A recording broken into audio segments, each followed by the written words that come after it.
Saudara, hasil survei Litbang Kompas tentang elektabilitas partai politik menunjukkan akan ada 7 partai politik yang lolos ke parlemen bila pemilu diadakan saat survei berlangsung. Survei digelar pada 27 Juli hingga 7 Agustus 2023. Dari 9 partai yang ada di Senayan saat ini, PAN dan P3 berada di bawah ambang batas parlemen 4%. Hasil survei menunjukkan elektabilitas PDI Perjuangan dan Gerindra mengalami kenaikan dibandingkan survei pada bulan Mei lalu. Capaian suara PDIP dan Gerindra ini menegaskan tren kenaikan suara di tengah ketatnya pergerakan koalisi parpol menjelang pendaftaran capres. Survei ini dibiayai sepenuhnya oleh Harian Kompas. Dari survei Litbang Kompas terdapat fluktuasi elektoral parpol, khususnya di parpol papan atas, PDIP misalnya, kini naik menjadi 24,4%. Gerindra naik tipis dari survei bulan Mei menjadi 18,9%, sementara PKB kini naik menempati 3 besar setelah naik menjadi 7,6% dibandingkan survei sebelumnya. Sementara Golkar dan Demokrat masing-masing 7,2% dan 7%. PKS juga naik menjadi 6,3% jika dibandingkan dengan survei sebelumnya, sementara Nasdem turun menjadi 5,9%. PAN dan Perindo masing-masing di kisaran 3% dan P3 yang turun di bawah 2%. Sementara partai lainnya ada di bawah 1%.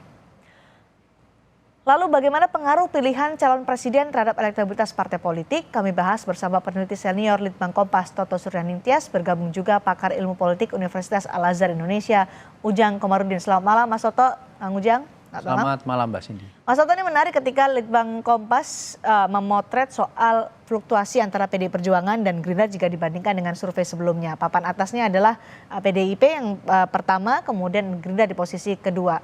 Fluktuasinya seperti apa yang terekam oleh Litbang Kompas? Ya, dua partai itu paling tinggi perolehannya. Sebetulnya rentang dengan peringkat ketiga PKB itu agak jauh ya. Meskipun tadi Mbak Cindy bilang PKB peringkat 3, tapi sebetulnya jauh. Karena PKB 7,6 sementara Gerindra 18,9. Jadi dua partai itu kenapa leading di peringkat pertama dan kedua dan cenderung naik. Jadi kenaikan PDI ini kenaikan yang konsisten sejak di survei kami ya, sejak Oktober 2022. Dan kenaikan angka yang sekarang dicapai PDIP itu 24,4% itu hampir mencapai sama dengan ketika awal periode pemerintahan kedua ini. Jadi survei kami di 2019 atau awal 2020. Kemudian yang Gerindra itu bahkan angka sekarang ini merupakan angka yang tertinggi sepanjang 8 tahun kami melakukan survei tatap muka. Sejak 2015 berarti ya? Januari 2015. Jadi kedua partai ini memang memanen dalam tanda petik ya elektabilitas yang menguntungkan. Apakah itu terkait dengan capres yang diusung? Itu memang terlihat karena pada saat yang sama elektabilitas Pak Ganjar juga naik, elektabilitas Pak Prabowo juga naik meskipun tipis. Nah, itu trennya kan PDI naik sejak 2022, sementara tren untuk Gerindra juga naik sejak tahun 2015. Tapi kenaikan atau trennya yang paling signifikan antara PDI Perjuangan dan Gerindra siapa nih, Mas? Kenaikan PDI ini sifatnya lebih landai ya. Karena dia sejak awal kan angkanya sudah sekitar berkisar di 20-an. Sementara Gerindra ini dia ada di start di 12%. Jadi memang fluktuasinya jauh lebih besar Gerindra dalam hal kenaikan elektoral ya. Nah, akan tetapi kita juga bisa lihat pada masa-masa ini kira-kira 2-3 survei terakhir itu angkanya udah semakin jenuh kalau kita lihat. Dalam arti semakin tidak banyak pergerakan lagi karena komposisi yang tidak memilih itu sekarang di survei kami tinggal 11,6%. 11,6% itu sudah semakin mepet dengan angka wajar di mana undecided voter itu di dalam pemilu itu selalu ada. Jadi angka-angka yang saat ini terekam oleh Litbang Kompas di hasil survei terakhir tidak akan banyak berbeda lah kira-kira dengan nanti pada saat pemilu begitu? Kira-kira demikian. Oke, di posisi ketiga ada PKB. Meskipun jaraknya jauh tadi ya, Mas Toto, 18,9%, Gerindra posisi 2, di PKB posisi ketiga itu sekitar 7 ya, 7,6%. Tapi menyalip Partai Golkar dan Partai Demokrat. Ya. Ini kejutan nggak atau sebenarnya nggak terlalu Nggak signifikan? kejutan sih. Kita harus ingat juga kalau kita bandingkan di realnya di 2019 itu kan PKB itu mendapat 9,6% ya. Gitu. Kemudian Golkar itu 12%, Demokrat itu juga 10%-an kalau saya tidak salah. Nah, angka-angka ini sebetulnya antara ketiga partai ini sebetulnya saling menyalip ya. Ya.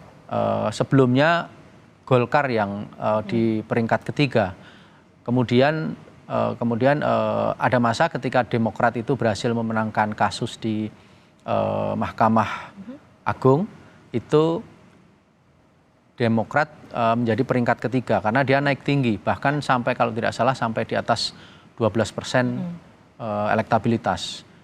Kemudian kembali menurun setelah tidak ada narasi yang cukup kuat, di samping juga mungkin konsolidasi partai sedang berlangsung dan seterusnya.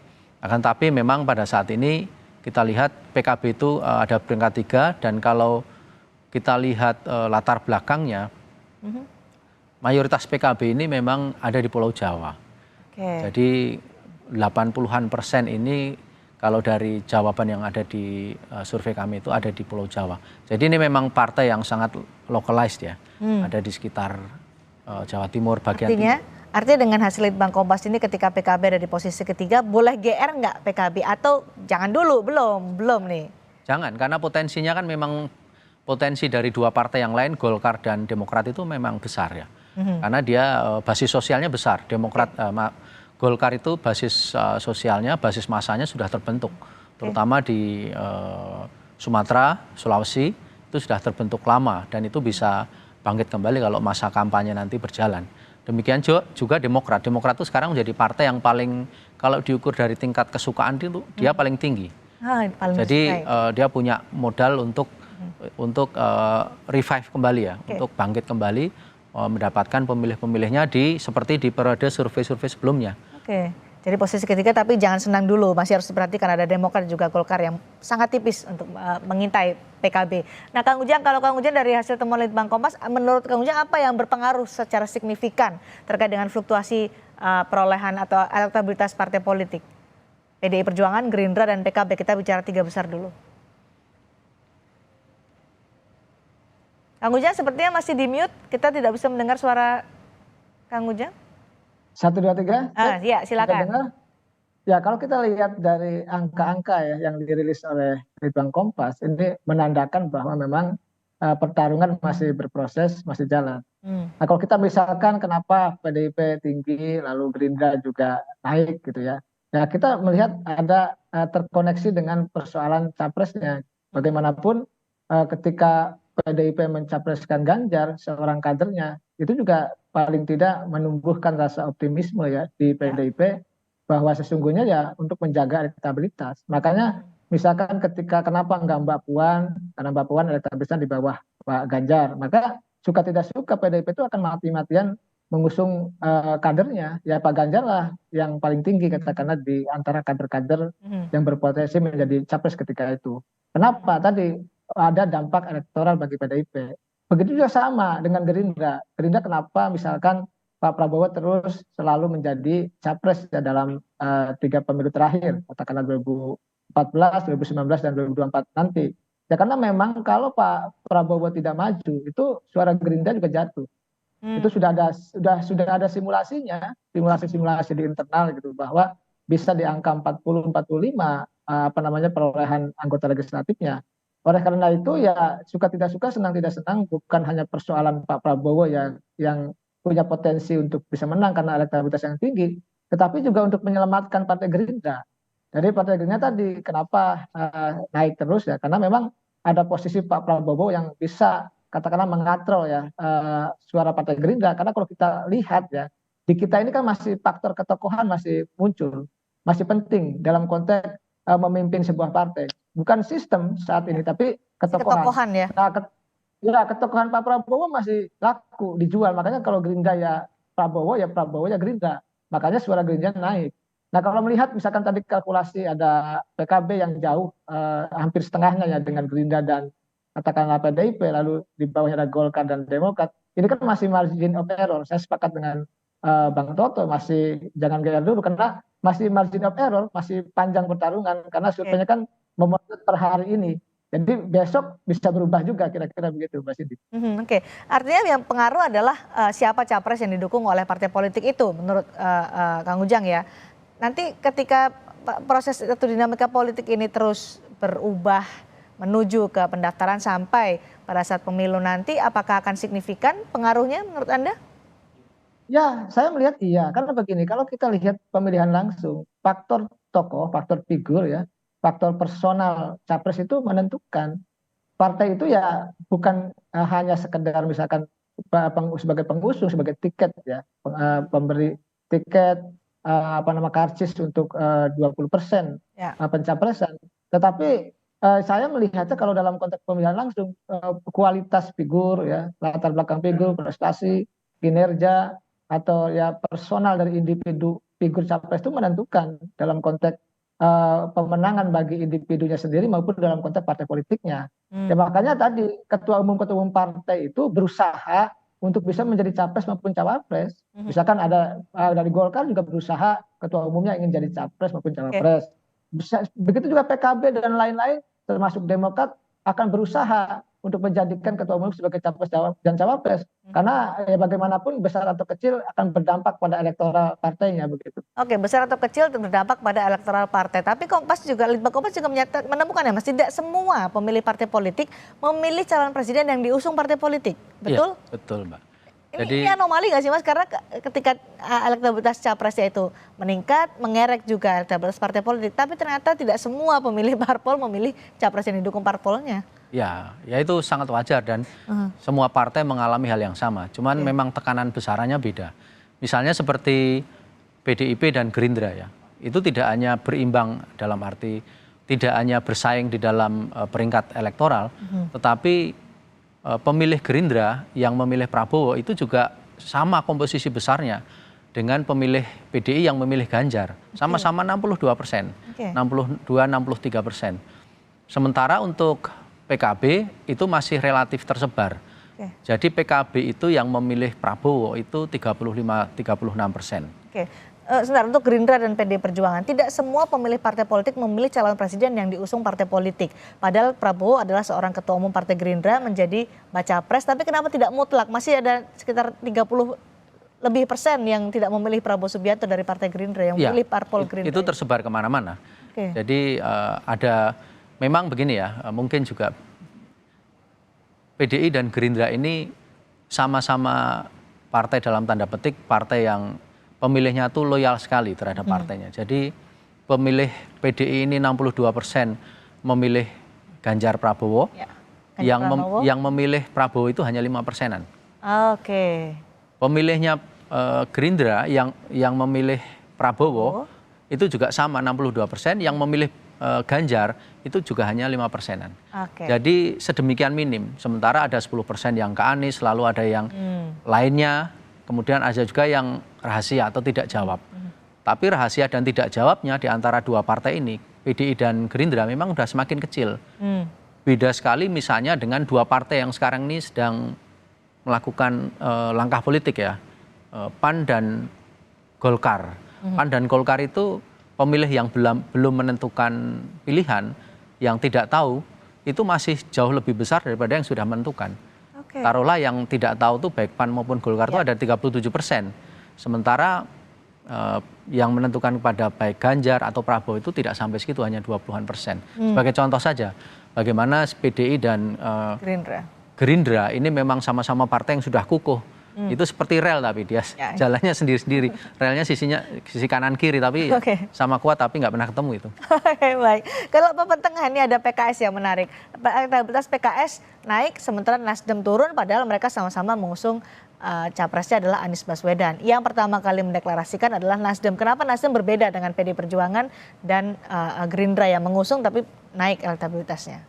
Sebetulnya sama-sama turun, jadi Anies juga turun ya? Turun, Nasdemnya juga turun. Kan persoalannya banyak, kalau kita kan juga tahu bagaimana Nasdem ini masih tawar-menawar, masih tarik-menarik soal koalisi partainya, lalu soal bakal cawapresnya, kemudian juga ya kita tahulah bagaimana misalnya ada kasus-kasus juga di sana dan seterusnya sehingga itu menurunkan citra partai di Nasdem sendiri.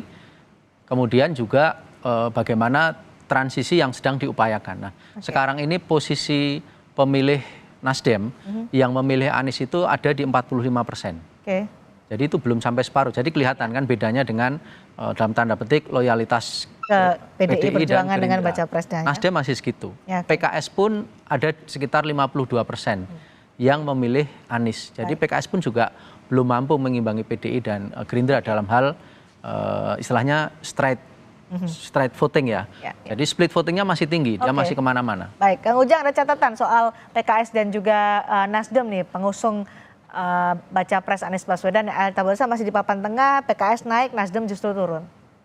Ya saya melihat apa yang disampaikan Bang Toto ya sudah seobjektif mungkin. Tapi saya melihat begini, mungkin ada beberapa faktor ya terkait dengan penundaan Nasdem. Pertama soal kasus persoalan korupsi gitu, J-Plate itu pasti juga besar kecil berdampak. Lalu juga yang kita lihat bahwa ya tadi yang disampaikan Bang Toto ada tawar-menawar, renegosiasi, artinya kan belum ada konsistensi dalam konteks Nasdem untuk mempersiapkan diri secara matang ya mencapreskan Anies itu. Oleh karena itu ini menjadi penting catatan bagi Nasdem sehingga tadi ya kalau sebenarnya gini antara kan partai Nasdem itu walaupun kakinya masih di pemerintahan tapi sudah dianggap sebagai partai oposisi. Nah ini berpengaruh begini kalau tingkat kepercayaan publik terhadap pemerintah itu tinggi, maka sebenarnya partai yang dianggap berseberangan itu rendah. Begitu, dua bencana yang berbeda kan. Begitu juga kalau tingkat kepercayaan publik terhadap pemerintah itu rendah, maka sebenarnya peluang bagi partai oposisi itu tinggi. Cuma memang kenapa misalkan PKS kok naik gitu ya, sedangkan Nasdem tinggi. Tadi ada beberapa faktor. Yang kalau PKS saya sih melihat dia kan jaringan-jaringan perkotaannya kuat. Kalau saya sih melihat pengajian-pengajian mingguannya juga jalan. Gitu. Secara ideologis mereka sudah tertanam dalam konteks jaringan-jaringan partainya itu. Jadi ya dulu ketika ingat 2014 itu dihajar kasus ya begitu tinggi ya kepada Presiden PKS kasus impor daging sapi, tetap saja waktu itu survei menemukan bahwa PKS tidak akan lolos, tapi tetap lolos. Nah hari ini juga sama, mereka pilihannya oposisi, ketika misalkan Nasdemnya turun gitu dia masih naik PKS. Saya melihatnya ya jaringan-jaringan kelompok saya mengatakan ya Liko itu pengajiannya masih jalan. Makanya misalkan ketika terpecah ya terbelah menjadi dua pun ada Partai Gelora ya PKS masih bisa naik begitu suaranya bukannya berturun. Loyalnya. Baik, terima kasih Kang Ujang, terima kasih juga Mas Toto pembahasan soal hasil survei Litbang Kompas terkait dengan elektabilitas partai politik menjelang pemilu 2024.